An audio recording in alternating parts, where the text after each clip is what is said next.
Warahmatullahi wabarakatuh. Tribunas dan pembaca harian Surya dimanapun berada. Hari ini, malam ini, kita akan menyaksikan debat Pilwali Kota Malang terakhir atau yang ketiga, gitu kan, sebelum menginjak pada masa tenang dan masa pencoblosan pada hari Rabu tanggal 27 November 2024. Saya akan didampingi oleh pengamat politik sekaligus dosen ilmu politik dari Fakultas Ilmu Sosial dan Politik Universitas Brawijaya, sekaligus beliau juga peneliti Center of Election Political Party dari Universitas Indonesia, Bapak Dr. Abdul Aziz SR. Selamat datang Pak di kantor kami, di studio kami. Terima kasih. Pak, baik Pak Aziz. Kita akan menyaksikan debat terakhir ini Pak. Ya. Kayaknya ini akan menjadi debat pamungkas dan tentunya akan menjadi daya tarik bagi pasangan calon ini mencari perhatian dari para pemilih kita di Kota Malang. Untuk debat kali ini tema yang diagendakan oleh KPU, Komisi Pemilihan Umum Kota Malang, adalah peran pemerintah Kota Malang dalam menyerasikan pembangunan daerah dengan pemerintah provinsi dan pusat dalam rangka memperkokoh nilai-nilai kebangsaan dan NKRI. Tapi sebelum menginjak ke sana Pak Abdul, Pak Aziz, bagaimana Pak Aziz melihat debat pertama, kedua, dan nanti ini yang kita saksikan adalah debat ketiga atau debat pamungkas bagi pasangan calon ini? Bisa diulas sedikit tentang debat pertama dan kedua sebelumnya ini? Ya, terima kasih. Setidaknya dua hal yang kita harus lihat dulu ya. Pertama adalah format debat yang didesain oleh KPU di situ, dan yang kedua adalah substansi atau visi misi yang disampaikan oleh para kandidat yang maju di Kota Malang pada Pilkada 2024 ini. Pertama soal format desain yang diajukan atau yang dirumuskan dan diselenggarakan oleh KPU ini sebetulnya tidak terlalu bisa mengungkap apa sebetulnya yang bisa dilakukan secara real, detail dan mendalam oleh para kandidat gitu. Format yang ada itu pertama terlampau formalistik begitu ya. Formalistik, dan sebetulnya itu bukan debat sesungguhnya dalam politik election, dalam pemilu gitu ya. Itu hanya sekedar dia pidato begitu ya, paparan aja gitu ya, paparan visi misi paparan gitu ya. Plus lah, pidato plus, hanya ada debatnya sedikit, tapi bukan debat yang sesungguhnya. Karena di situ pertama dari segi penyajian itu hanya diberi waktu yang terlampau kecil, sedikit begitu ya, pendek waktu untuk menjelaskan. Dan yang kedua, siapa yang mendebat itu kan paling hanya saling melemparkan pertanyaan antar kandidat di situ. Mestinya ada orang lain, ada katakanlah panelis dari pakar, orang-orang kampus dan seterusnya yang atau aktivis NGO begitu ya, yang bisa mendebat apa yang mereka katakan soal keinginan atau program yang ingin mereka tawarkan ketika menjadi wali kota begitu. Nah, jadi di situ kita bisa uji apa datanya, apa dasar argumennya, dan apa paradigma pembangunan yang dia pilih, yang dia jadikan sandaran pemikiran untuk mengajukan itu. Nah, jadi karena itu tidak terlampau banyak hal yang sebenarnya kita bisa gali dari model debat seperti itu ya. Oke, tapi setidaknya dalam acara yang diagendakan oleh KPU ini kan setidaknya untuk memperkenalkan para pasangan calon ini kepada masyarakat. Setidaknya itu. Memang kalau menyampaikan program kerja apa yang disampaikan oleh pasangan calon masing-masing dari mereka, itu tidak cukup waktu untuk menyampaikan secara detail gitu kan.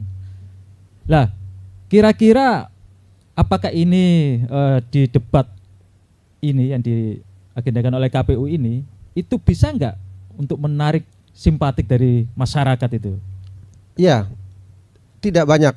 Tidak banyak. Kalau kita lihat pengalaman pemilu pilkada sebelumnya, bahkan pilpres yang menjadi pusat perhatian seluruh pemilih di Indonesia, di seluruh negeri, di seluruh daerah, sebetulnya tidak terlampau tinggi tingkat persentase perubahan pemilihan atau arah pilihan dari para pemilih kita ya. Kenapa? Karena pemilih itu sebenarnya dia sudah menentukan di titik-titik awal siapa yang dia mau pilih begitu ya. Nah, apalagi misalnya kalau orang yang sejak awal dia ingin pilih kemudian ada tindakan politik tertentu seperti bermain uang atau money politics, kemudian ada bansos dan seterusnya, itu akan semakin memperkuat pilihan dia yang jatuh ke kandidat tertentu itu. Itu satu. Kemudian yang kedua, kalau ingin debat itu lebih baik, lebih diminati dan lebih dalam, bisa ditelusuri apa sebetulnya yang menjadi isi otak ya dan pikiran jauh ke depan dari para kandidat itu, mestinya didesain misalnya dibawa ke kampus-kampus. Ya, orang-orang itu jangan diselenggarakan di sekedar upacara. Menurut saya ini bukan debat, sekedar upacara KPU sehingga anggarannya jalan atau di program-program administrasi mereka bergerak dan seterusnya. Tapi kita tidak bisa menemui sebetulnya apa sesungguhnya yang betul-betul diinginkan atau yang tersembunyi di balik apa yang mereka bisa katakan di permukaan itu dari para kandidat. Baik, kalau itu dari sisi debat. Sementara dari partai politik yang mengusung masing-masing pasangan calon, ada satu pasangan calon nomor urut 1, Wahyu Hidayat dan Ali Muthahirin. Pasangan nomor urut 2, Heri Cahyono dan Mbak Ganis Rumpoko. Pasangan ketiga adalah Aba Anton dan Dimyati Ayatullah. Parpol pengusungnya berbeda-beda ini. Yang paling jumbo ini ya. Partai pengusung paling jumbo ini kan pasangan nomor urut 1, Wahyu Hidayat itu kan. Kemudian Heri Cahyono dan Ganis Rumpoko diusung oleh PDIP tunggal ya. Kemudian Aba Anton dan Dimyati Ayatullah diusung oleh 4 partai gitu kan. Lah, kira-kira partai politik pengusung ini memiliki peran sangat tinggi enggak ya dalam elektoralnya pasangan calon ini? Ya, kembali kalau kita ingin lihat pengalaman pilkada-pilkada sebelumnya, partai politik kecil perannya di situ. Pertama, yang lebih banyak bekerja atau mempengaruhi atau yang bisa menarik simpati publik para pemilih itu pertama adalah figur calonnya ya, dan yang kedua kerja tim sukses yang real di lapangan itu. Nah, orang-orang partai politik setahu saya itu tidak banyak bekerja. Tapi mereka itu kan masuk dalam tim pemenangan juga. Masuk di tim pemenangan, tapi mereka sebetulnya lebih banyak menunggu apa yang dilakukan oleh tim suksesnya itu ya, karena itu kan kerja-kerja real di lapangan, mendekati orang, masuk ke kampung-kampung, ke gang-gang dan seterusnya. Itu si kandidat itu dan tim suksesnya. Kita kecil sekali melihat orang partai ada di situ. Berarti ya. Ini figur yang bekerja, figur yang lebih menentukan. Ketika mereka mau turun ke bawah, itu yang akan mendapatkan simpati dari masyarakat sendiri itu ya. Ya, dengan tim suksesnya yang tim-tim kecil atau bahkan korlap-korlap lah yang bekerja di situ. Dan itu yang mungkin mereka bayar untuk bekerja ke sana kemari. Nah, orang partai politik biasanya sudah dapat bayaran di awal. Sudah ijon dia. Jadi merasa enggak perlu lah ngapain kok ada tim suksesnya kok kan begitu. Biarkan calonnya yang kerja sendiri gitu. Itu urusanmu kira-kira begitu. Itu yang mereka ingin katakan. Nah, dan itulah yang kita saksikan sejak tahun 2005 yang lalu. Oke, itu waktu pemilihan pilkada langsung. Ya, pemilihan langsung, sejak awal pemilihan langsung itu. Pemilihan langsung pertama itu yang diselenggarakan di Indonesia ya. Baik, Pak Aziz. Pilpres, pileg itu kan waktunya berdempetan dengan pilkada serentak. Apakah itu juga mempengaruhi dari apakah masyarakat itu juga jenuh terhadap pemilihan pemimpinnya gitu kan, Atau bagaimana menurut Pak Aziz ini sendiri? Nah, kejenuhan akan terjadi kalau pemilu itu tidak punya nilai ekonomi bagi pemilih. Ya. Itu masih menjadi potret pemilih kita Ya, secara keseluruhan. mayoritas pemilih Mayoritas. kita sampai hari ini itu lebih bersandar kepada kepentingan ekonomi mereka. Ya. Karena itu lalu kita bisa lihat begitu efektifnya permainan politik uang dan bansos-bansos. Itu karena kepentingan ekonomi para pemilih. Jadi semakin banyak pemilu atau semakin tahap-tahapnya berulang-ulangnya pemilu, sebetulnya banyak pemilih kita yang senang karena dia mendapatkan nilai ekonomi dari situ. Tapi itu juga sekaligus menggambarkan kepada kita sesuatu yang memprihatinkan kalau dilihat dari moral politik dan nilai demokrasi, gitu ya. Oke. Untuk mengubah pemilih seperti ini bagaimana kira-kira? Ya, mungkin kita tidak bisa kalau hanya sekedar berbicara soal electionnya semata. Ini kan semacam ranting saja dari sebuah pohon yang besar, gitu ya. Jadi kalau mau negara itu menerapkan demokrasi sebagai satu sistem yang ingin diletakkan di dalam membangun negara yang lebih baik, lebih maju, begitu ya, mestinya diperbaiki dulu dua hal. Saya ingin meminjam tesis dari Giovanni Sartori. Dia seorang ilmuwan politik Amerika. Dia tahun 60-an itu menulis sebuah artikel. Di situ dia menjelaskan atau mendefinisikan demokrasi itu sebagai government by discussion. Pemerintahan diskusi. Jadi inti orang memerintah atau melakukan sesuatu dalam kerangka demokrasi itu adalah diskusi, omong-omong yang panjang, begitu ya, berbicara banyak yang punya nilai dan punya muatan tertentu. Ini pula yang dalam kerangka yang berbeda disebut oleh Habermas itu dengan deliberatif, gitu ya. Nah, kata Sartori, untuk bisa membuat masyarakat itu bisa berdiskusi, ya, ada dua hal yang harus dilakukan oleh sebuah negara. Pertama, cerdaskan pendudukmu, wargamu, cerdaskan. Kenapa begitu? Karena diskusi itu butuh wacana. Hanya orang pintar, orang cerdas, orang sekolahan, orang yang well educated itu yang bisa memunculkan wacana, yang punya wacana. Tuh. Kemudian yang kedua, sejahterakan rakyatmu. Karena orang-orang miskin itu tidak bisa diajak diskusi, dia hanya bisa marah.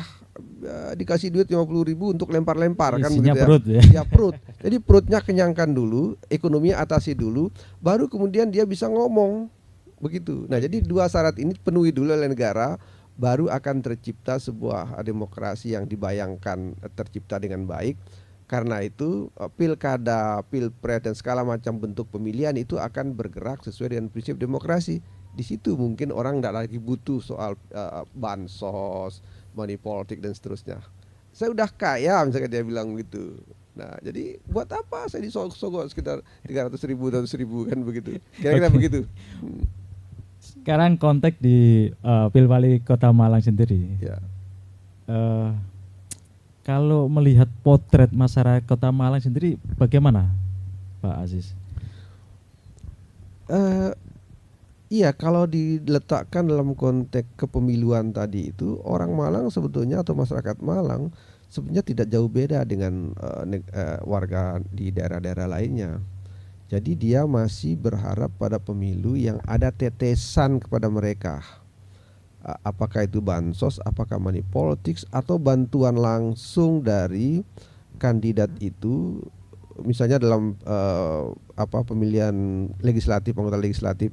Mereka misalnya yang langsung itu misalnya ada anggota legislatif, anggota parlemen yang membawa uang ke situ misalnya untuk bangun jalan, bangun jembatan dan sebagainya, kan begitu, untuk mereka real di gang-gang gitu. Nah, jadi dari sisi itu sebetulnya kualitas pemilih di Malang itu sebetulnya belum bisa disebut sebagai punya sumbangan yang besar bagi pertumbuhan demokrasi.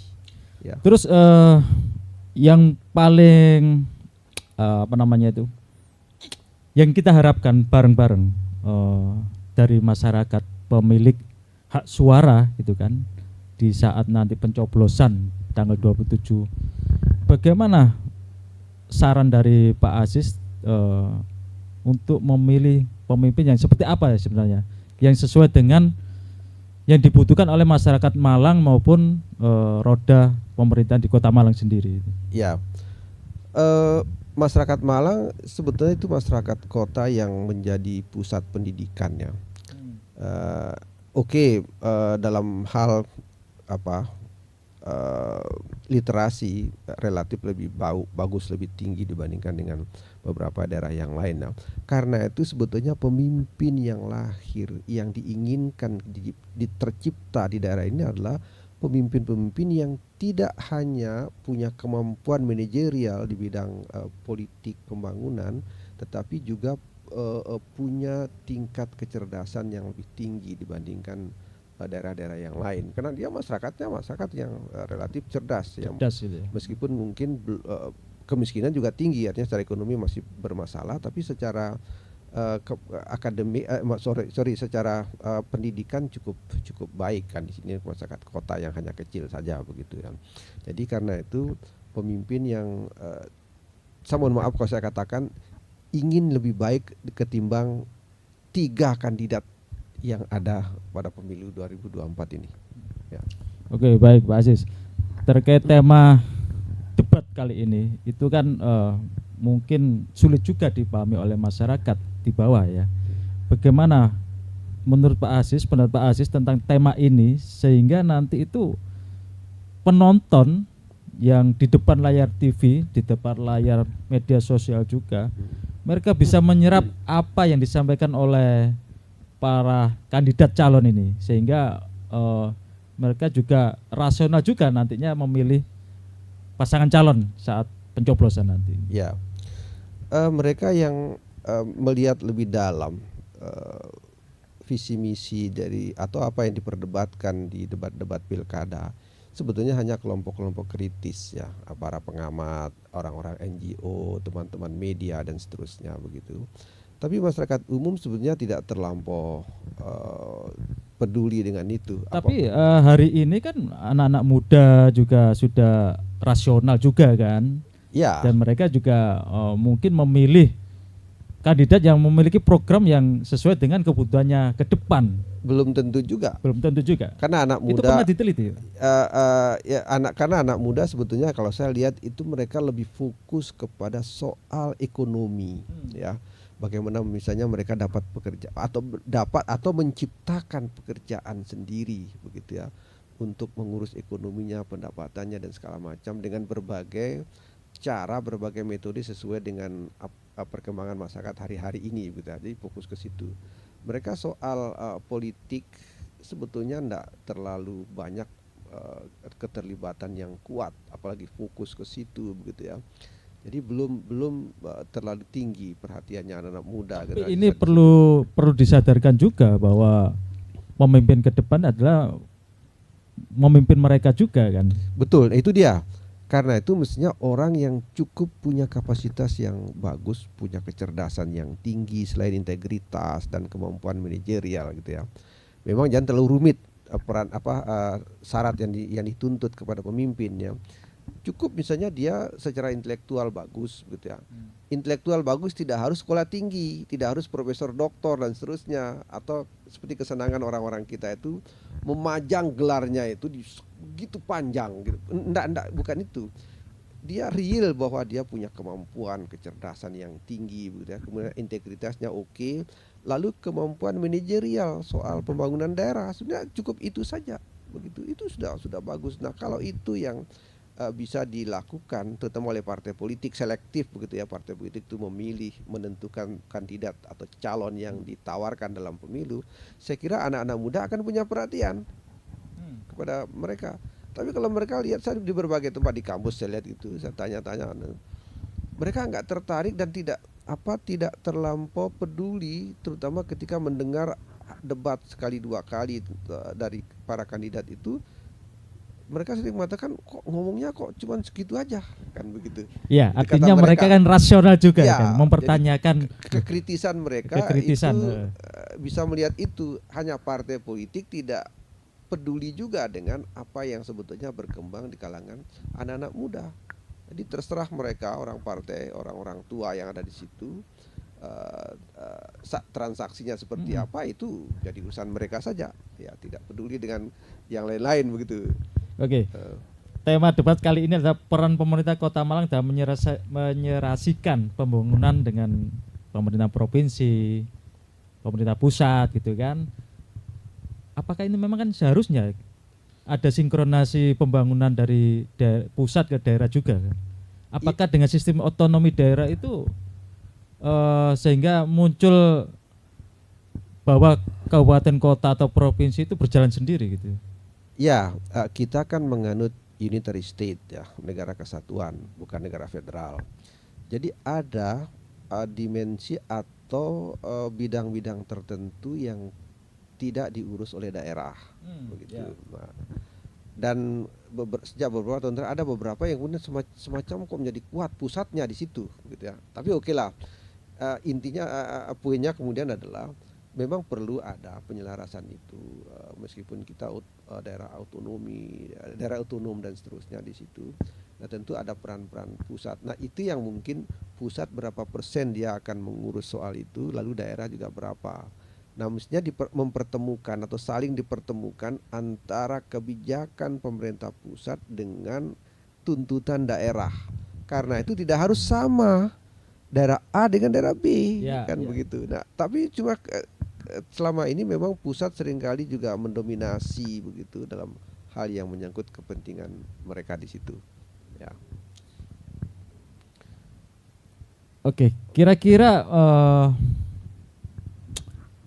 otonomi daerah itu sebenarnya sudah ideal bagi bangsa Indonesia ya. Dalam pelaksanaan otonomi daerah selama ini, apakah itu menjadi ganjalan oleh pemerintah pusat atau memang sudah ideal bagi, kalau kita melihat kan dulu zamannya Presiden Jokowi kan banyak mengepras peraturan-peraturan daerah yang tidak sinkron dengan pemerintah pusat ya, peraturan perundang-undangan yang di atasnya itu kan. Lah, apakah ini tema debat ini dalam rangka itu menyelarasikan pembangunan provinsi maupun pusat sendiri?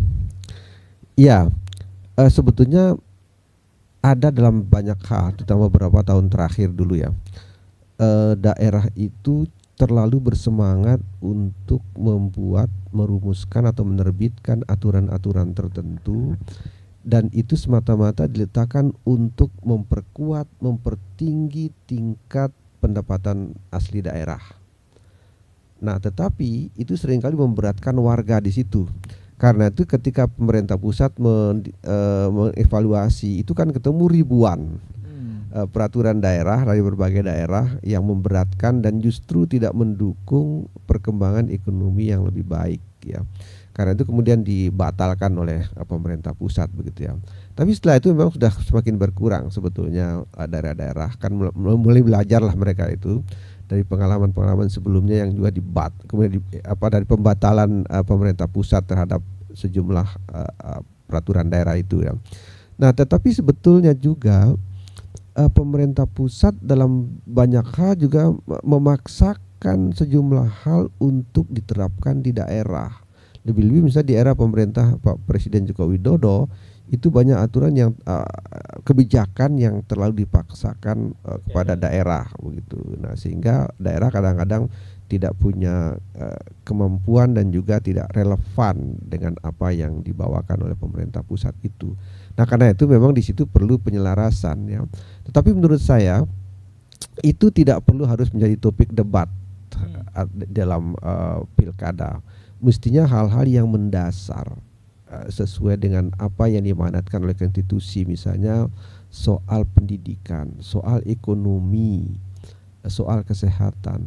Setidaknya itu coba dikaji betul soal itu. Jadi lebih spesifik gitu. Spesifik aja, fokus ke situ karena itu yang menjadi inti persoalan masyarakat. Kebutuhan dasar masyarakat kita ya. Kebutuhan dasar betul kita di situ. Ada soal pendidikan, ekonomi atau kesejahteraan dan kesehatan.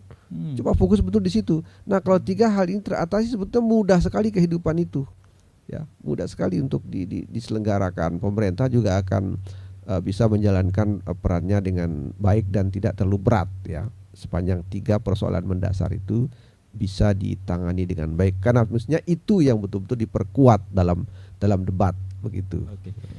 Pak Aziz, melihat peta politik di Kota Malang sendiri ya, tentunya di selama tahapan Pilwali ini, kan banyak sekali calon-calon menebar baliho, menebar banner, gambarnya dipasang di mana-mana. Tentunya ada juga calon yang gambarnya kurang dipasang di mana-mana itu kan. Apakah itu juga akan menentukan serangan udara melalui baliho itu akan menentukan atau mempengaruhi pemilih kita? Yang notabene kan bisa jadi pemilih kita masih pemilih yang emosional gitu ya. Apakah bisa itu? Ya, kalau dilihat dari perspektif sosialisasi memperkenalkan diri kepada publik, tentu saja itu perlu ya, penting. Menyebarkan berbagai macam gambar dalam berbagai versinya, besar kecil, terlihat tidak terlihat dan seterusnya. Tentu itu penting juga dilakukan begitu ya. Tetapi kita tidak bisa mengatakan bahwa itu menjadi variabel penentu di dalam kemenangan seorang kandidat.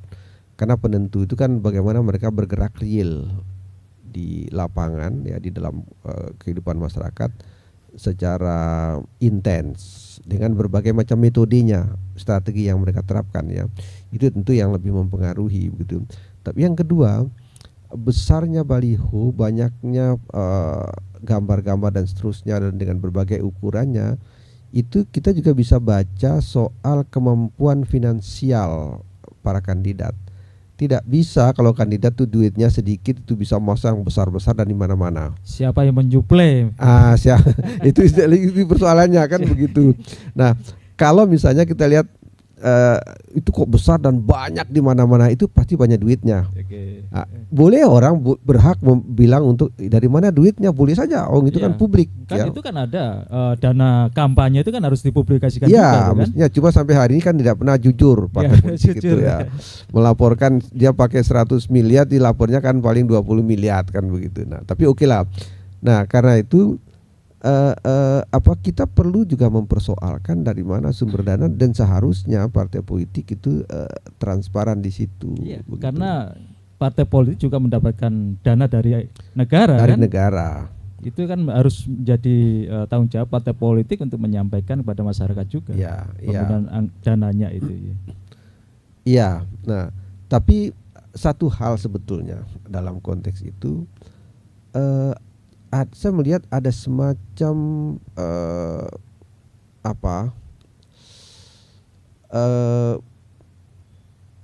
gerakan tertentu ya, gerakan bahkan semacam psikologi tertentu dari para kandidat itu yang menunjukkan diri berlebihan sehingga agak-agak anarkis. Sorry, bukan anarkis, agak apa istilahnya itu bukan anarkis ya. Jadi ada semacam dia menganggap bahwa sayalah begitu ya. Ada kebanggaan yang terlalu tinggi kepada dia sendiri, berlebihan menempatkan diri atau memposisikan diri, mendefinisikan diri depan publik begitu ya. Nah, narsis ya maksud saya. Jadi ada semacam kekuatan dari dalam psikologi leadershipnya itu yang terlalu narsis sehingga memasang ini dan itu dalam ukuran yang sangat besar di mana-mana. Kemudian, tapi satu hal juga di situ, saya lihat ada semacam ketidakpercayaan diri yang cukup tinggi dari para kandidat. Coba kita lihat, ada banyak contoh gambar dari para kandidat itu yang memasang tokoh-tokoh nasional, tokoh-tokoh lain yang bukan dirinya di belakang gambarnya itu. Kalau dia orang misalkan PDIP itu ada gambar Soekarno, ada gambar Bu Mega, Mbak Puan dan seterusnya. Begitu pula kalau dia dari Gerindra atau Kim sekarang ini itu ada gambarnya Joko Widodo, ada gambarnya Pak Prabowo, Prabowo Mas dan Gibran macam-macam juga ya, Mas Wapres Gibran, Mas Wapres atau bahkan Kaisang kan begitu dipasang-pasang di situ. Nah, ini sebenarnya wujud dari kekurang percayaan diri akan kemampuan dirinya dari para kandidat. Mestinya ya tampil aja sebagai dirinya, ngapain dia mengacu atau membio dengan menjual tokoh-tokoh nasional di balik gambarnya. Gitu ya. Saya kira itu persoalan tertentu juga yang kita perlu perhatikan gitu ya. Iya. Mengenai para calon yang berlatar belakang berbeda ini kan, mungkin ada dua yang berlatar belakang hampir sama. Ya. Misalkan Abah Anton dengan Mas Heri Cahyono itu kan dari pengusaha itu kan, sementara Pak Wahyu Hidayat birokrat. Gitu kan. Kira-kira peluangnya dari para kandidat ini seperti apa untuk tata kelola pemerintahan di Kota Malang sendiri? Gitu kan. Abah Anton pernah jadi wali kota juga. Ya. Terus Pak Wahyu Hidayat juga pernah menjadi penjabat wali kota, walaupun itu hanya 11 bulan gitu kan. 11 bulan. Lah ini Mas Heri Cahyono yang belum pernah menduduki kursi itu tapi mencoba untuk mendapatkan itu. Lah kira-kira peluangnya dari para kandidat ini dalam tata kelola pemerintahan di Kota Malang sendiri, secara kemampuan apakah memang birokrat itu harus lebih mampu, atau yang pernah jadi wali kota juga bisa lebih mampu, yang belum juga bisa melakukan itu, atau bagaimana? Ya. Yang mungkin lebih real kita lihat pengalamannya kan si Pak Anton ya. Karena dia wali kota yang definitif secara politik sejak satu periode ya, 5 tahun, cukup lama. Nah, sementara Pak Wahyu dia penjabat sebetulnya tidak punya kewenangan kebijakan yang jauh kecuali tugas-tugas administratif ya. Dan memang tidak boleh. Nah, tapi memang Pak Joko Widodo kemarin malah banyak hal yang dia langgar di situ, menentukan penjabat itu dengan cara salah kaprah. Tapi oke lah, itu urusan diskusi yang berbeda. Tapi karena itu Pak Wahyu saya kira kita tidak bisa melihat terlalu banyak ya hasilnya dengan 11 bulan itu dengan posisi sebagai penjabat terhadap perkembangan Kota Malang. Tapi kalau Pak Anton saya kira cukup lama, 5 tahun itu dari sisi fisik kota kita juga harus jujur mengakui dia punya hasil kerja yang cukup bagus. Taman-taman kota tertata dengan baik, begitu kotanya relatif semakin bersih, kemudian penataan soal lalu lintas dan seterusnya relatif cukup rapi gitu ya. Nah, Pak Wahyu tentu kita tidak bisa menyamakan dengan itu ya. Tapi dengan begitu kita juga tidak bisa serta-merta juga mengatakan bahwa birokrat itu paling berkapasitas tinggi untuk menjadi kepala daerah, belum tentu. Karena juga banyak contoh di tempat lain bekas birokrat juga tidak banyak memunculkan hal-hal yang bisa membanggakan, membuat daerah itu jauh lebih maju, pertumbuhan ekonominya lebih baik, pendidikan lebih berkembang dan seterusnya, tidak juga. Begitu juga dengan pengusaha. Oke, barangkali dia punya kemampuan di bidang ekonomi mengembangkan perusahaan-perusahaannya, tetapi belum tentu juga punya kapasitas yang sama hasilnya ketika dia memimpin daerah. Kayak itu politik. Nah, menarik, ada studi, ada ungkapan yang hasil studi ya dari ahli ekonomi Amerika, Paul Krugman namanya. Paul Krugman. Dia melihat fenomena banyaknya pengusaha, pemilik-pemilik modal yang tampil sebagai pemimpin negara di banyak negara di dunia, dan dia mengkritik itu dengan mengatakan seharusnya kamu sekolah dulu. Maksudnya sekolah belajar politik maksudnya. Karena negara tidak sama dengan perusahaanmu, apapun skala besarnya perusahaanmu tidak sama dengan memimpin negara. Dan kebijakan-kebijakan atau program-program yang ada di situ tidak sama dengan kebijakan dan program-program untuk mengembangkan perusahaanmu. Kayak itu bilang sekolahlah dulu. Nah, begitu. Tapi kenyataannya Amerika sekarang dipimpin oleh Iya betul. pengusaha kan. Makanya. Walaupun dulu Trump juga pernah memimpin Amerika selama satu periode juga. Ya, dan tidak sukses sebetulnya kan kepemimpinan Trump yang awal kan begitu. Nah, tapi saya kira dia bernasib baik, dia terpilih sekarang. Lalu apa kira-kira pemimpin seperti apa yang dicari oleh warga Kota Malang ini, Pak? Ya, saya di awal tadi mengatakan jangan terlalu banyak tuntutan yang kita berikan kepada mereka, karena jangan-jangan nggak ada manusia itu ya. Cukup misalnya kita lihat bahwa dia punya kapasitas intelektual, cerdaslah orangnya ya, ditandai dengan mungkin pendidikannya bagus, diajak bicara itu mampu menjelaskan dan mengidentifikasi permasalahan real yang dihadapi, yang menjadi keresahan, kerisauan dari masyarakat yang ada di kota ini.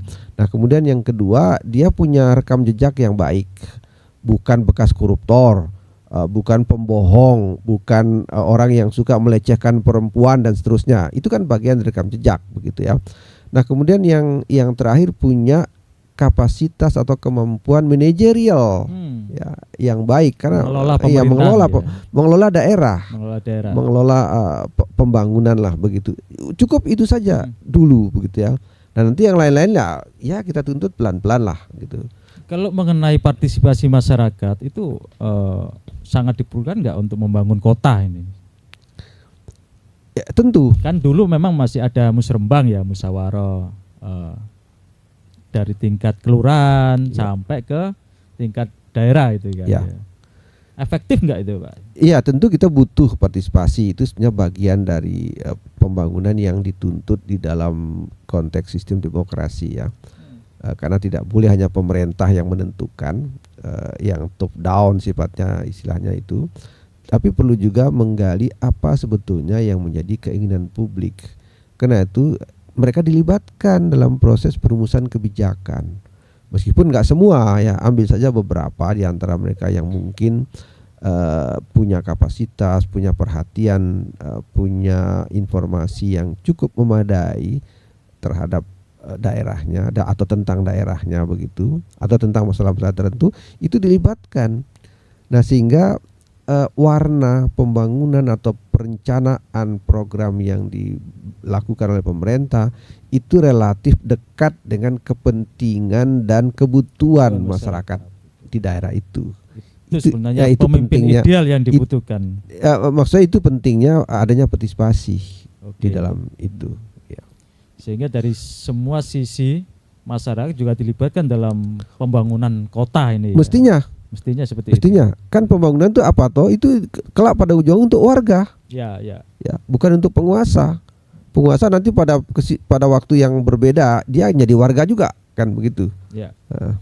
Lah, menarik ini kalau tema debat sekarang ada sinkronisasi pembangunan di daerah dan pemerintah pusat. Tentunya kan misalkan nih Kota Malang itu anggarannya masih sedikit ya, APBD-nya itu kan.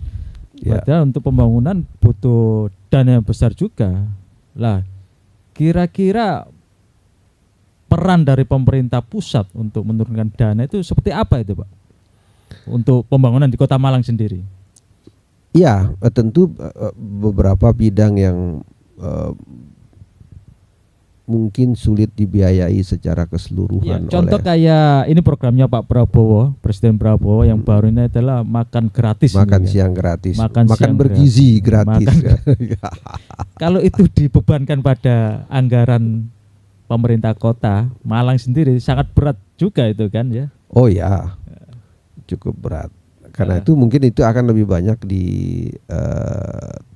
ditangani atau ditanggung secara finansial oleh pemerintah pusat ya.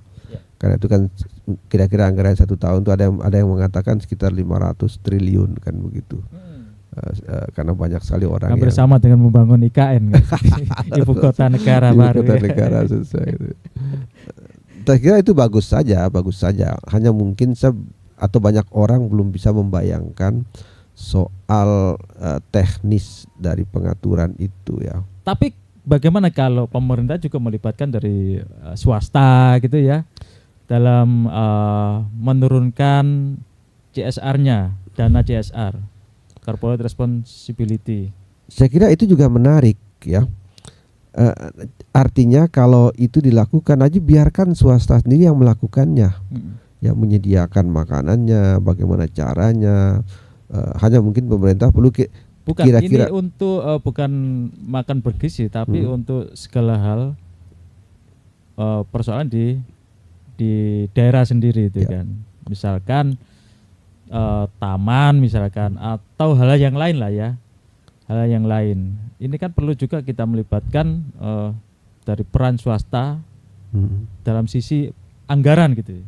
Contoh kayak di Surabaya, di Jakarta, meskipun APBD-nya triliunan, tapi mereka masih melibatkan swasta untuk terlibat dalam pembangunan. Ya, bisa saja itu ya. Tetapi mungkin jangan terlalu bersemangat untuk melibatkan mereka terlalu jauh, sebab mereka juga sudah bayar pajak yang tinggi. Iya. Ya. Kondisi ekonomi juga sulit. Jadi jangan karena melihat mereka tuh kaya raya, punya banyak uang dan seterusnya, lalu pemerintah seenaknya juga untuk mencari anggaran dari mereka, tidak bisa juga. Karena mereka ada bayar pajak tadi tuh. Nah, pajak dari mereka itulah yang negara harus mengelola untuk kemudian memberikan alokasi yang adil dan transparan kepada semua pihak, atau juga untuk kepentingan-kepentingan yang mendasar, yang real di dalam kehidupan masyarakat, begitu. Jadi jangan sedikit-sedikit pengusaha ditarik iuran. 17 Agustusan misalnya pengusaha lagi, ada lomba ini pengusaha lagi, partai politik mau ulang tahun pengusaha lagi, begitu. Itu tidak sehat bagi ekonomi, tidak sehat ya. Oke, Pak Aziz, ini debat pamungkas. Kira-kira menurut Pak Aziz menarik nggak ini nantinya? Karena ini tampilan terakhir bagi mereka di layar TV yang bisa disaksikan oleh banyak penonton warga Kota Malang ya, terutama juga pemilih juga. Kira-kira prediksi Pak Aziz gimana ini nanti? Iya, saya berharap menarik ya. Meskipun tidak terlalu tinggi harapan saya karena berangkat dari debat pertama dan kedua. Mohon maaf kalau saya katakan banyak hal yang sebetulnya diuraikan seadanya oleh para kandidat itu ya. Jadi Kota Malang yang kota yang cukup maju, kota modern begitu. Saya hanya tadi membayangkan debat 1 dan 2 itu kok seperti ini ya kira-kira calon pemimpinnya. Itu bayangan saya, tapi mungkin itu juga nggak sopan begitu ya. Tapi ya itulah yang kita lihat. Karena itu saya pada debat yang ketiga ini mudah-mudahan mereka punya tawaran yang jauh lebih menarik dibandingkan dengan debat pertama dan kedua kemarin gitu.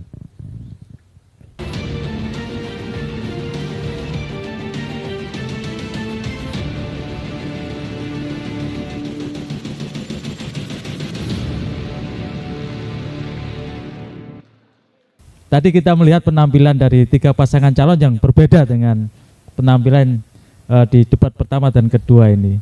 Mereka menggunakan pakaian daerah, ya kan, masing-masing dari pasangan calon urut 1 Wahyu Hidayat dan Ali Muthahirin. Begitu juga pasangan nomor urut 2 Heri Cahyono dan Ganis Rumpoko, dan pasangan urut 3 Anton dan Dimyati.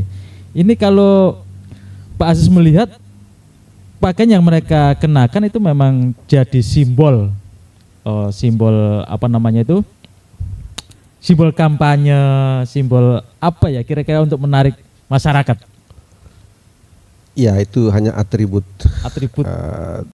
Tidak penting sama sekali.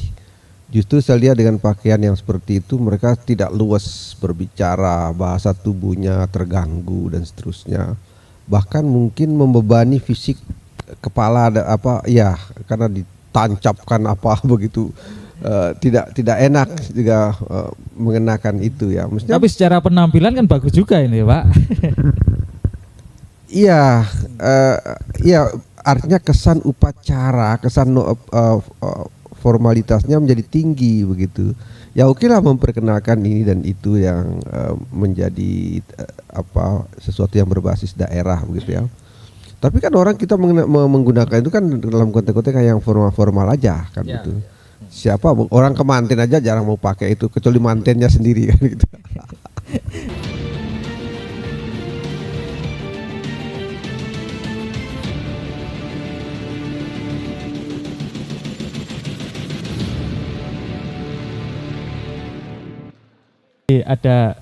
Mulai ada serangan ini dari kandidat nomor urut 2 ini, Ya. dari Cahyono dan Mbak Ganis kepada pasangan calon urut 1. Bahwa dia mengkritisi tentang kebudayaan. Bagaimana menurut Pak Aziz ini? Ya, itu perlu dan seharusnya lebih dipertajam lagi. Tapi sebetulnya si Pak Hari Cahyono Ya. beberapa debat sebelumnya juga dia berani untuk Ofensif ya, sedikit menyerang, mempertanyakan secara pendekatan yang berbeda terhadap calon-calon lain, misalnya soal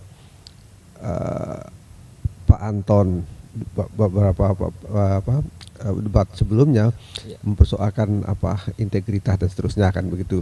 Nah ini tadi mempersoalkan kemampuan atau paham dari Wahyu Hidayat soal kebudayaan yang dia lihat ada pendangkalan pemaknaan di situ karena Pak Wahyu dilihat kebudayaan sebagai hanya seni, pertunjukan dan hal-hal yang remeh-temeh. Saya kira menarik juga di situ Pak Wahyu. Sebetulnya kebudayaan yang dia gambarkan ada hal-hal yang mendasar di situ. Ada soal nilai, ada soal pemikiran. Nah itu yang mungkin perlu diperdalam. Tapi yang menarik dari pasangan nomor urut 2 ini kan memang tidak menjawab tidak memberi tanggapan secara ini ya kepada pasangan nomor urut 2. Tapi dia lebih menyampaikan program kerja ke depan nanti ketika dia terpilih ya. Misalkan menampung kesenian dan kebudayaan itu dalam 1000 event gitu kan. Salah satunya itu. Ya. Lah, kira-kira pesan seperti ini mengena nggak kepada penonton ini? Mungkin bagi kalangan awam tertentu, kalau dia hanya membayangkan pertunjukan, pertontonan begitu mungkin saja menarik. Ya. Tapi bagi mungkin kalangan yang katakan relatif rasional, kelompok-kelompok muda yang well educated dan seterusnya akan mempertanyakan ini event apa, macam apa yang dia mau tampilkan 1000 itu. Apakah itu murni digali dari ekspresi kebudayaan orang-orang Malang sendiri atau itu dia import dari tempat lain kan begitu. Nah itu perlu. Yang kedua itu macam apa eventnya? Nah, itu yang perlu masyarakat ketahui ya. Nah itu yang disebut macam apa eventnya ya. Dan apa kira-kira keuntungan atau kemanfaatan besar bagi masyarakat event-event itu? Apa hanya sekedar tontonan atau pertunjukan musik dan seterusnya begitu? Ya, tentunya kan event ini juga multi efek ya. Bukan hanya menampilkan sisi kesenian, kebudayaan saja, tapi ada nilai-nilai ekonomi nilai ekonomi terutama yang bisa mengena pada masyarakat, UMKM kita kan. Seperti itu ya. Kira-kira yang diinginkan oleh pasangan nomor urut 1 sehingga dia lebih mengena pada menampung kesenian yang sudah lama itu kan, melestarikan ya, supaya juga dikenal oleh masyarakat yang kekinian terutama anak-anak muda gitu kan. Ya, kalau itu pun dilakukan mestinya melibatkan ahli tentang itu atau berbagai kelompok lainnya yang memang dia kegiatan sehari-hari berada di situ. Jadi expert di situ. Punya expert di situ ya, kegiatan kesehariannya memang menggeluti itu. Karena itu memang pemerintah tidak boleh memonopoli sendiri, mendesain sendiri, kemudian menampilkan sendiri dan seterusnya, sehingga menjadi sesuatu yang tidak menarik dan hanya formal saja, begitu.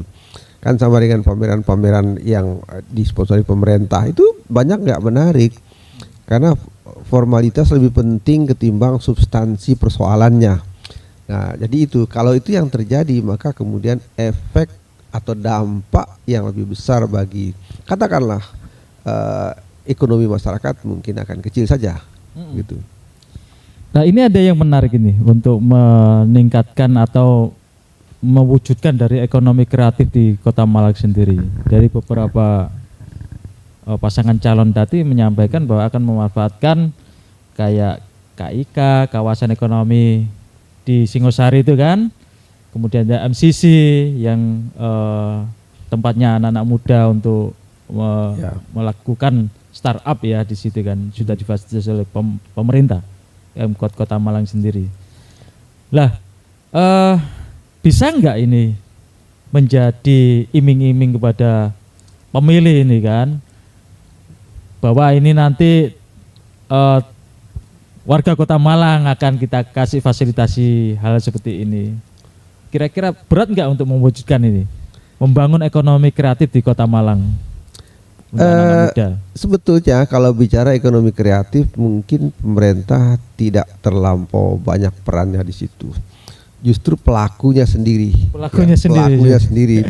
Karena mereka harus dengan kecepatan yang tinggi, misalkan kemampuan memanfaatkan informasi tentang salah satunya misalnya produk-produk tertentu yang muncul di masyarakat, kemudian dia akan melakukan sesuatu untuk memodifikasi atau menambah sesuatu yang penting dan menarik bagi masyarakat. Contoh, misalnya ada produksi HP gitu ya.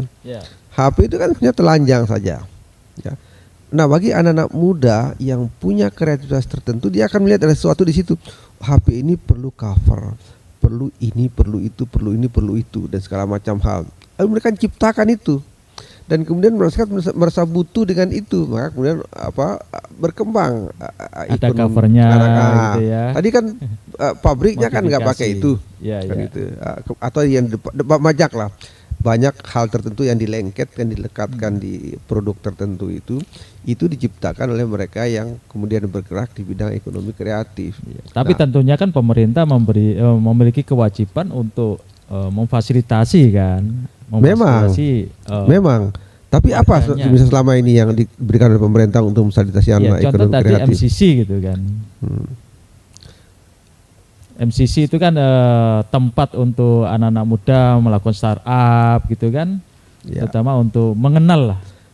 Oke, bisa saja. Tapi misalnya kita perlu mempertanyakan berapa persen anak muda yang memanfaatkan itu, yang kemudian bisa berkembang usaha-usahanya kan begitu.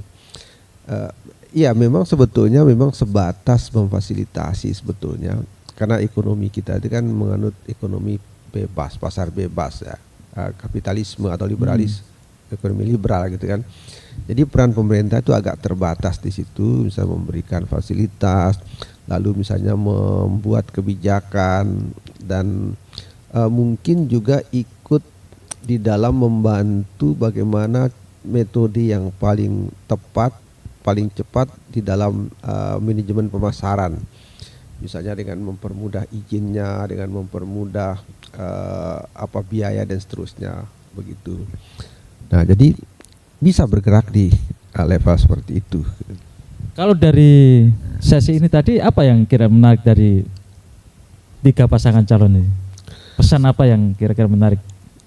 Saya mencatat tadi ada yang menarik dari Heri Cahyono itu, dia mencoba untuk menggabungkan antara kebudayaan, ekologi dan ekonomi kalau nggak salah tadi itu ya, untuk dikemas menjadi satu paket program pembangunan. Nah, cuma mungkin kita belum tahu bagaimana pola perakitan itu, konsepnya seperti apa gitu ya. Pemaduan ajuan gagasan tentang itu menarik, tapi seperti apa sebetulnya itu yang akan dia lakukan secara jelas begitu, belum tergambarkan.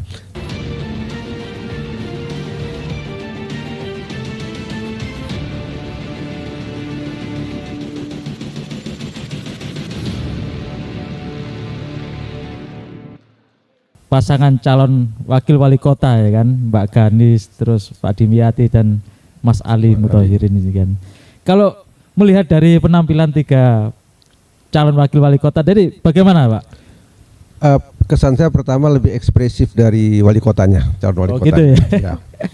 Yang kedua relatif lebih berani berbicara soal tema atau tentang gagasan tertentu yang muncul dari pasangannya. Atau mereka nggak jaim lagi ini karena posisinya sebagai calon wakil wali kota. Iya, jadi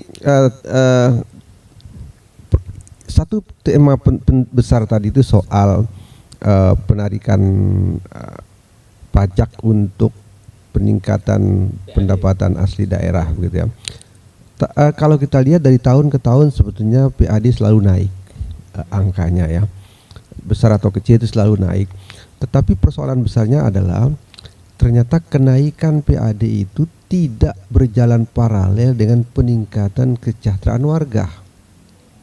Ya, warga tetap seperti itu, pendapatan daerah menaik. Lalu kemana anggaran ini? Anggaran besar itu lalu kemudian lebih mengalir ke anggaran-anggaran rutin pemerintah. Habis di situ ya. Banyak habis di situ, sehingga alokasi yang adil untuk publik, untuk warga dan seterusnya itu tidak besar begitu. Itu sebabnya mengapa daerah-daerah termasuk di Malang itu perkembangannya relatif agak lamban gitu. Oke. Ya. Baik, tadi disebutkan oleh moderator bahwa suhu perubahan iklim di Kota Malang itu suhunya naik 1,2 derajat Celcius. Dari paparan ketiga calon wakil wali kota ini, kira-kira mana yang menarik ya? Kalau tadi dari wakil wali kota, calon wakil wali kota Pak Dimyati, dia akan menggunakan atau melaksanakan program satu mahasiswa satu pohon seperti yang pernah dilakukan oleh Pak Anton sebelumnya. Terus Mbak Ganis menggunakan sensor untuk penghematan listrik dan di gedung-gedung pemerintahan gitu. Ya. Atau bagaimana untuk menanggapi ini? Iya, ada dimensi yang sebenarnya kurang konkret ditawarkan oleh para kandidat itu. Kalaupun bisa menyebut ABC itu kita mesti memperdebatkan lagi ya. Menanyakan soal sensor tadi itu akan lebih mahal atau lebih murah biaya yang harus dibutuhkan untuk itu. Kemudian apakah sudah menyiapkan aparatus yang relatif menguasai soal itu gitu. Nah, sebab jangan-jangan juga penggunaan digital yang selalu diunggul-unggulkan oleh pemerintah termasuk di Malang dan dari para kandidat tadi itu, apakah membuat pelayanan pemerintah menjadi lebih efisien atau efektif begitu? Buktinya anggaran tetap besar kepada pemerintah untuk kepentingan manajemen. Mengapa kemudian misalnya ketika penggunaan digitalisasi atau program digitalisasi kemudian tidak membuat anggaran ke investasi atau pembangunan lebih besar kan begitu? Jangan-jangan juga kembali di situ muncul apa yang saya ingin mengutip apa yang dikatakan oleh Alson itu, akan muncul bandit saja di situ ya. Misalnya nanti wali kota itu jadi bandit begitu.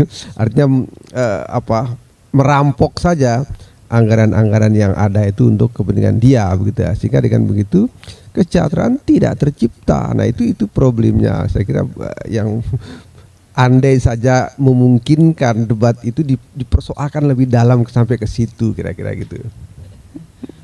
Tapi ada yang kalau melihat dari paparan ketiga calon wakil wali kota ini memang tadi lebih impresif ya dibandingkan calon wakil wali kotanya, lebih ekspresif ya. Lebih ekspresif ya. Tapi dari ketiganya ini kira-kira sosok siapa yang memaparkan programnya sesuai dengan tema sinergitas dengan pembangunan pemerintah provinsi dan pemerintah pusat. Ya. Kalau dilihat dari kemampuan penguasaan masalah, saya kira Dimyati lebih bagus ya. Sorry, saya kalau harus mengatakan begitu, bukan berarti saya pendukungnya itu bukan begitu maksudnya. Ini objektif. Objektif kalau kita lihat apa yang dia jelaskan, kemampuan di dalam menguasai hal masalah-masalah relatif lebih punya kemampuan. Dan yang kedua, dia tidak membaca teks yang disiapkan begitu, tapi dua ini Ganis dan Ali Mutokhirin ya, itu baca teks, jadi bukan pikiran dia. Karena itu apa sebetulnya gagasan wakil wali kota tentang tema yang dipersoalkan, kita sulit menemukannya. Gitu. Karena dia hanya baca, mungkin disiapkan oleh siapa kan begitu kira-kira. Jadi tidak seperti natural gitu, tapi Tidak kita nggak natural. tahu kalau itu Ya. dia membaca atau tidak kan. Ya. Cuma hanya lihat dari ekspresi saja ya. Ekspresinya ada kelihatan. Tapi tentunya ini akan kita nantikan ya di apa yang nanti disampaikan oleh calon wali kotanya sendiri kan, sehingga mungkin calon wali kotanya nggak jaim-jaim kalau gitu. Ini yang apa namanya itu yang lebih menyerang ini sepertinya Mas Heri Cahyono ini kan. Ya mungkin karena dia penantang lah di situ. Ya. Kalau dua yang lain kan sudah pernah punya pengalaman ya. Karena itu dua-duanya selalu suka berbicara ke belakang. Nah, tapi Anton terbantu oleh si Dimyati kan begitu ya di situ.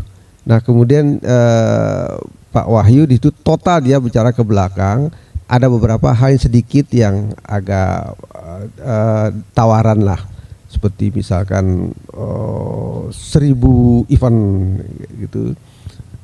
Lalu apalagi soal 50 juta 50 juta 50 juta tiap RT, apakah yang butuh RT segitu itu, untuk apa RT begitu gitu. Tapi tentunya kira-kira juga dinantikan oleh Pak RT. Ya tentu senang Pak RT-nya gitu ya, dengan anggaran segitu gitu. Cuma tapi yang patut diwaspadai juga kan ini jangan sampai melanggar aturan kan gitu kan, sehingga iya, tapi saya khawatir dana desa. Saya khawatir itu nanti dari lahan korupsi. Tentunya kan harus ada penjelasan lebih detail dari baik di tingkat kantor pemerintah wali kota maupun tingkat RT-nya sendiri.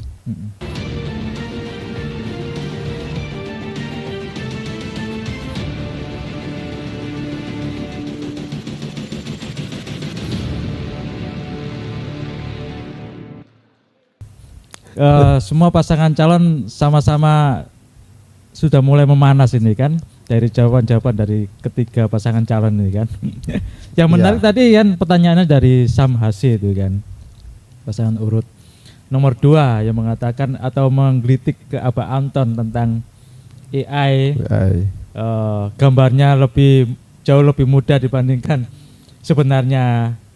Terus ada juga Pak Wahyu juga yang mengungkap tentang bangunan-bangunan heritage, dan dia seringkali mengungkapkan masa lalunya di acara debat seperti ini. Gimana Pak tanggapannya? Iya, dugaan saya Ganis itu ingin mengatakan bahwa apakah Pak Anton ini tidak melakukan manipulasi, atau dia ingin mengatakan Bapak sedang melakukan manipulasi dengan mengubah wajah dirinya lebih muda dan lebih ganteng dari aslinya. Padahal belum tentu juga yang memasang itu. Belum tentu juga calonnya sendiri ya. Tapi tentu sepengetahuan kira-kira begitu persepsi dia ya. Nah, dan dia mengatakan itu karena soal penggunaan teknologi tadi itu yang mestinya ada kejujuran tertentu, karena sebetulnya teknologi juga tidak bebas nilai begitu loh. Nah, itu soalnya. Kemudian yang kedua soal beberapa penjelasan dari paslon 1 ya Pak Wahyu, menurut saya beliau terlalu banyak bicara hal-hal yang simbolik menyangkut budaya gitu ya.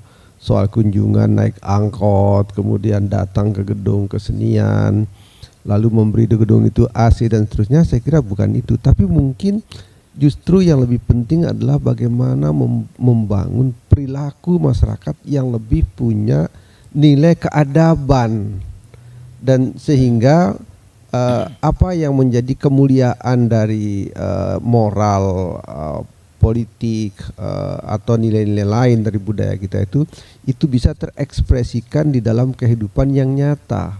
Jadi bukan dengan pola-pola yang sekedar simbolik formalistik seperti itu. Atau mungkin Pak Wahyu akan mengatakan bahwa ini loh kota Malang, kota yang selalu dirindukan, penuh nostalgia gitu kan. Kira-kira yang dilakukan atau disampaikan tadi, Malang itu enak untuk bernostalgia, banyak bunga-bunga lama yang memiliki kenangan. Bisa begitu enggak ya kira-kira? Ya boleh saja sebagai bagian dalam kehidupan, tapi itu tidak perlu menjadi penekanan begitu ya. Apalagi ini soal visi, artinya apa yang dibayangkan sebagai mimpi untuk dilakukan di masa yang akan datang, bukan apa yang sudah saya lakukan kemarin. Ya. Itu saya kira problemnya Pak Wahyu itu ada di situ. Tapi ada yang menarik tadi Pak Aziz, di mana ketika pasangan nomor urut 3 Pak Anton Dimyati ditanya balik oleh pasangan nomor urut 2 ya, Mas Heri dan Mbak Ganis ini, kemudian yang menjawab adalah wakilnya ini, dan terlihat memang lebih komunikatif si Pak Dimyati. Betul enggak itu ya? Saya kira ya, kesan saya dan mungkin juga orang lain begitu. Pak Anton bisa saja dia punya kemampuan manajerial yang baik, tetapi mungkin kemampuan menjelaskan sesuatu, membangun narasi dan seterusnya agak terbatas begitu. Mungkin bagi tugas juga ini. Iya, bisa jadi begitu. Nah, ini. si Dimyati punya kelebihan di dalam mengidentifikasi persoalan, menjelaskan apa yang ingin dilakukan, dan relatif lebih mampu menyederhanakan sesuatu yang relatif rumit. Nah, ini yang tidak dimiliki oleh Pak Anton. Nah, kemudian saya sedikit soal Ganis tadi itu, dia katakan bisa menyiapkan anggaran khusus untuk menopang program-program yang datang dari pusat. Makan gratis. Termasuk soal makan gratis misalkan begitu. Nah, tetapi apakah begitu? Karena memang secara teoritik itu ada penjelasan yang mengatakan bahwa uang itu mengikuti fungsi. Jadi pemerintah pusat melakukan itu sudah menyediakan anggaran. Ngapain pemerintah daerah menyiapkan sendiri soal itu begitu? Jadi intinya di sini adalah pemerintah daerah sebagai pelaksana saja. Mestinya pelaksana. Untuk anggaran juga iya, atau kerjasama pusat begitu. Tapi kerjasama pelaksanaan anggarannya tentunya total dari pemerintah pusat sehingga tidak menggerogoti anggaran daerah. Iya. Kalau itu menggunakan anggaran daerah tentunya akan mengganggu program-program yang lain yang justru mungkin malah lebih penting bagi masyarakat, misalnya soal pendidikan, kesehatan, pembangunan ekonomi dan sebagainya gitu. Terutama tadi yang perusahaan-perusahaan sangat vital, misalkan banjir itu kan yang selama ini dialami oleh warga Kota Malang. Drainase yang tadi sempat diungkapkan oleh pasangan calon tadi ya. Ya, itu pun sebenarnya juga tidak terlalu mendasar yang mereka bisa jelaskan bagaimana mengatasi banjir, kecuali hanya bisa mengatakan menanam, melakukan penghijauan, menanam sejumlah jenis tanaman begitu ya, kemudian membuat resapan-resapan air gitu ya. Itu mungkin tidak terlampau mendasar untuk mengatasi soal banjir, sebab dia mesti punya problem hulu yang seharusnya ditangani. Nah, itu yang tidak pernah mereka sentuh. Hulu persoalannya apa sebetulnya? Harus ada kerjasama dengan daerah sekitarnya. Apakah dengan daerah sekitarnya, dengan Kabupaten Malang khususnya begitu, atau Kota Batu yang berada di sekitar mereka. Tentu ada kontribusi. Yang lebih menarik lagi, Pak Aziz, itu penampilan dari Mas Heri Cahyono yang tadi cara penyampaiannya pelan dengan guyonan gitu kan, tapi juga seolah-olah menusuk ini. Ya, relatif agak menukik sedikit dia. Tapi kalau saya boleh mengatakan relatif Pak Heri ini punya kemampuan intelektual yang sepertinya berada di atas baik Anton maupun Wahyu. Persepsi saya begitu. Secara komunikasi komunikasi bukan dalam hal yang jauh lebih nyata, karena kita belum pernah melihat mereka secara nyata begitu, hasil kerja atau kemampuan berbicara dalam konteks yang lain begitu ya. Tapi kalau konteks ini tadi dia relatif punya kemampuan dan dekat dengan dunia literasi, kurang lebih begitu. Kalau melihat penampilan dari Pak Wahyu dan Pak Anton sendiri bagaimana? Pertama, Pak Anton saya lihat mungkin saja dia sebagai seorang pemimpin yang baik begitu ya, tetapi kemampuan menjelaskan itu relatif rendah. Padahal sebetulnya pemimpin butuh kemampuan menjelaskan sesuatu yang sedang, akan, atau sudah dia lakukan begitu. Nah, Pak Anton kurang bisa menjelaskan itu. Sementara Pak Wahyu hampir tidak pernah berbicara ke depan, kecuali ke belakang begitu, sehingga kita kurang tahu persis sebetulnya apa yang terpikirkan secara real dari Pak Wahyu tentang apa yang terjadi di masa akan datang di bawah kepemimpinannya di Kota Malang, andai dia kelak terpilih sebagai wali kota gitu. Tapi tadi yang beliau ungkapkan tentang program 1000 event, kemudian apa namanya itu, kuliah gratis bagi anak-anak Kota Malang, kemudian ada juga memberikan insentif bagi RT, bukan ketua RT-nya tapi warga untuk pembangunan 50 juta. Itu apakah belum mewakili itu gambaran ke depan apa yang akan dilakukan? Kalau dikatakan mewakili, tapi penjelasannya adalah kenapa dia tidak mengembangkan itu dalam wacana-wacana apa argumen-argumen yang sedikit lebih panjang. Sementara ketika dia berkunjung ke gedung-gedung segala macam itu, naik angkot jauh lebih panjang dia jelaskan. Nah, soal kuliah gratis 50 juta yang oleh Pak Ali sebutkan tadi itu, baru juga soal 1000 event, hanya sedang menyebutkan apa isinya tidak dikemukakan. Atau memang sengaja nggak dikejar oleh pasangan calon yang lain ini? Bisa jadi juga begitu, menganggap tidak penting, atau memang Pak Wahyu ini tidak terlampau punya penguasaan yang kuat di situ, atau belum konkret apa yang dia bayangkan tentang 3 isu tadi itu, soal kuliah gratis, lalu 1000 event dan 50 juta untuk RT begitu. Iya. Terkait dengan lingkungan tadi, kemudian pembangunan SDM, sumber daya manusia dari ketiga pasangan calon ini, bagaimana menurut Pak Aziz? Iya, ada simplifikasi ya, penyederhanaan yang terlalu jauh soal SDM terutama yang dia, misalnya lebih ke perhatiannya soal pelatihan atau semacam vokasi begitu ya. Tapi apakah hanya itu pendidikan? Mengapa pendidikan-pendidikan lain yang juga masih problematiknya tinggi di Malang, terutama mulai dari tingkat TK atau SD lah setidaknya ya, sekolah dasar dan SMP, karena itu yang menjadi kewenangan dari pemerintah kota. Itu terlampau banyak masalah yang hadir di situ.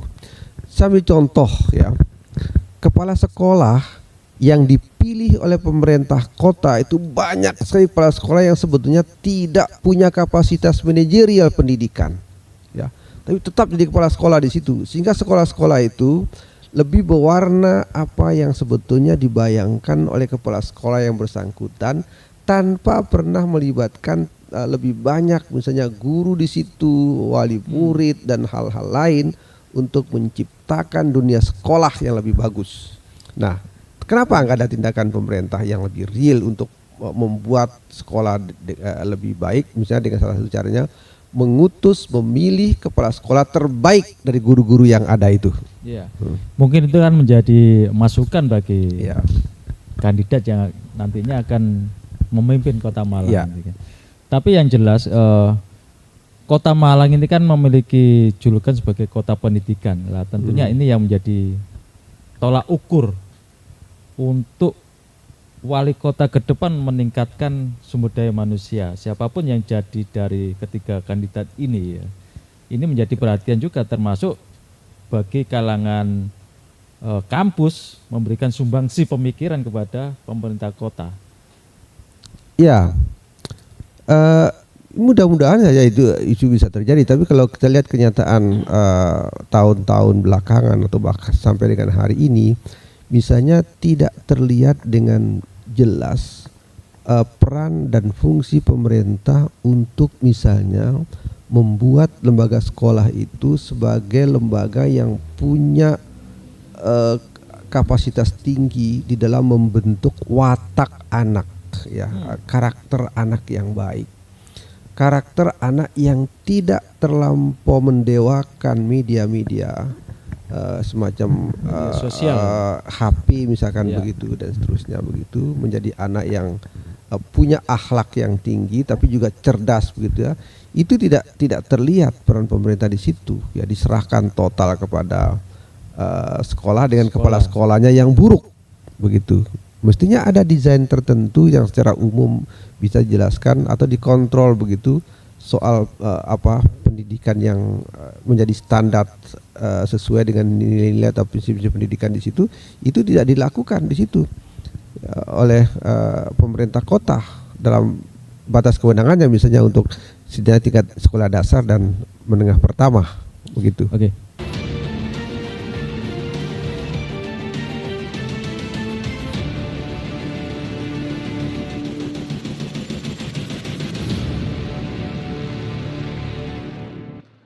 Semakin malam semakin menarik ini kan. Kalau kita lihat tadi, sama-sama kita lihat pasangan nomor pasangan nomor 2 dan nomor 3 ini seolah-olah memberikan serangan pada pasangan nomor 1 Wahyu Hidayat.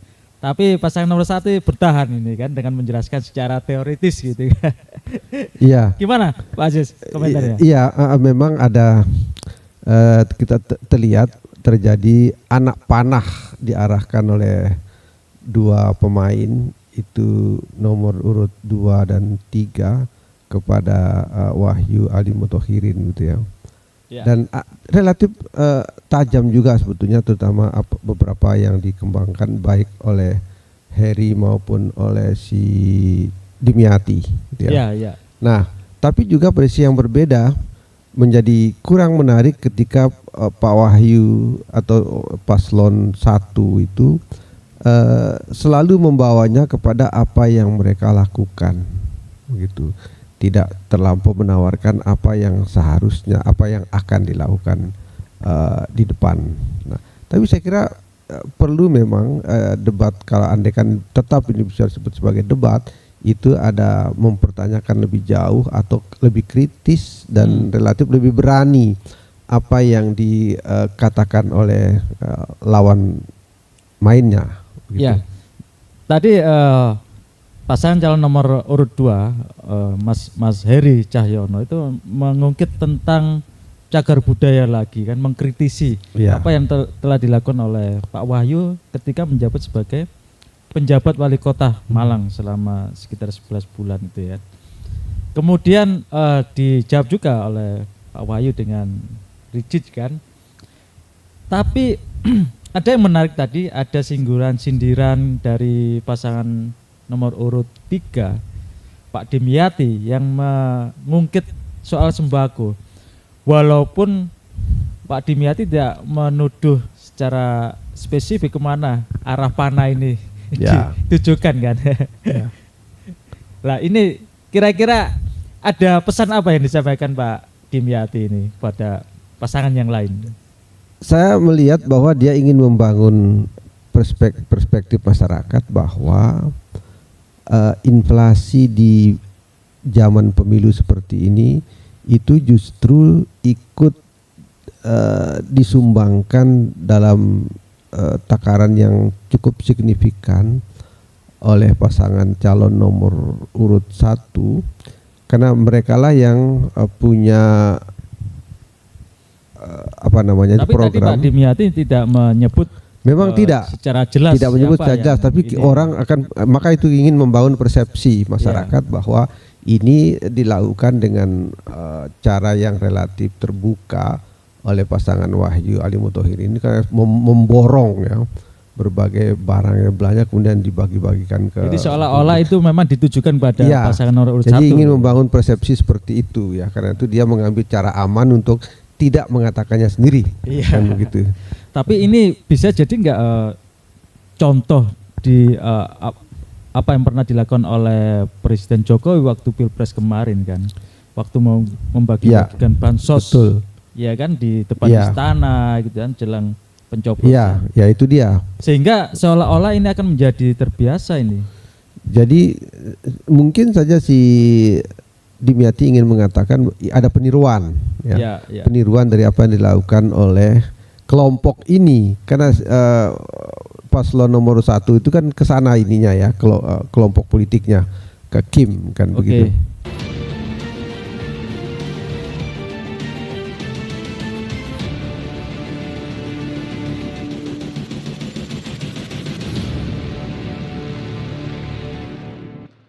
Yang apa namanya itu, dari Mbak Ganis yang melepas bajunya menunjukkan tulisan-tulisan doa harapan dari masyarakat Malang kepada dia. Kemudian Abah Anton juga menyinggung soal alim ulama, kemudian masyarakat perempuan menyinggung seperti itu. Pak Wahyu juga memberikan pantun yang tidak kalah menariknya kan, karena hari-hari ini kan pantun menjadi obrolan kita. Ya. Gimana Pak Aziz secara keseluruhan debat kali ini, debat pamungkas yang kira-kira bisa memberi pengaruh pada masyarakat atau pemilih warga Kota Malang? Ya, pertama saya kira relatif lebih punya kelebihan dibandingkan dengan debat 1 dan 2 ya. Mungkin 1 mereka masih agak kagok-kagok, kedua sudah belajar, yang ketiga sudah mulai matang kan begitu kira-kira gitu. Nah, tapi kemudian yang kedua, bagaimana ekspresinya wakil wali kota dari paslon 2 Ganis, saya kira dia ingin memberikan pesan kepada anak-anak muda seusia dia ke bawah bahwa saya juga orang yang punya perhatian, punya gaya seperti kamu, seperti anda kira-kira apa begitu. Adanya gitu ya. Apa adanya begitu, dibuka begitu dengan putih bajunya, kemudian orang memberikan harapan kepada dia yang mendefinisikan dirinya sebagai sosok pemimpin yang tidak punya beban masa lalu. Itu pesan putih yang dia tampilkan kira-kira begitu ya. Nah, kemudian Pak Anton dia sepertinya ingin meraih secara psikologis pemilih-pemilih misalnya dari kalangan kelompok keagamaan terbesar, misalnya di kalangan NU, dari para ulama, kemudian dari kaum perempuan begitu, dan dia ingin merangkul mereka sebagai jamaahnya begitu, atau jamaah dari alim ulama atau tokoh-tokoh agama itu, dan dia karena itu dia merasa dekat dan juga bagian dari mereka. Ya, aku adalah bagian dari dirimu. Karena itu menjadi penting bagi Anda semua, bapak-bapak semua, ibu-ibu semua, untuk menempatkan aku sebagai bagian dari kamu di dalam memimpin atau menjalankan pembangunan daerah Malang ini untuk ke depan yang lebih baik begitu. Nah, kemudian Pak Wahyu dan Mas Ali Thohirin itu memang kesan formanya ada di situ, sedikit terlambat, agak kaku, sepertinya punya beban sedikit begitu ya. Karena barangkali dia pertama kayak ibarat orang main bola, ada semacam diunggulkan seolah-olah menang kan begitu. Jadi ada beban bagi dia untuk berekspresi lebih jauh begitu. Karena kalau kira-kira akan salah berbicara itu akan menjadi bumerang tersendiri. Karena itu dia agak hati-hati, lebih hati-hati mengatakan lebih sesuatu. Pasnya gitu ya. Karena itu dia selalu mengambil pola-pola atau pendekatannya agak formal. Sangat berhati-hati dalam menyampaikan begitu, sehingga tidak salah ucap dan seterusnya. Karena itu daripada agak jauh ya sudah, saya mengambil garis yang relatif aman, lebih aman gitu ya, kira-kira begitu. Baik, Tribuners dan pembaca Harian Surya dimanapun berada, debat telah selesai. Acara saya kembalikan kepada presenter kami yang ada di studio, Septiana Eka, silakan. Terima kasih Pak Aziz.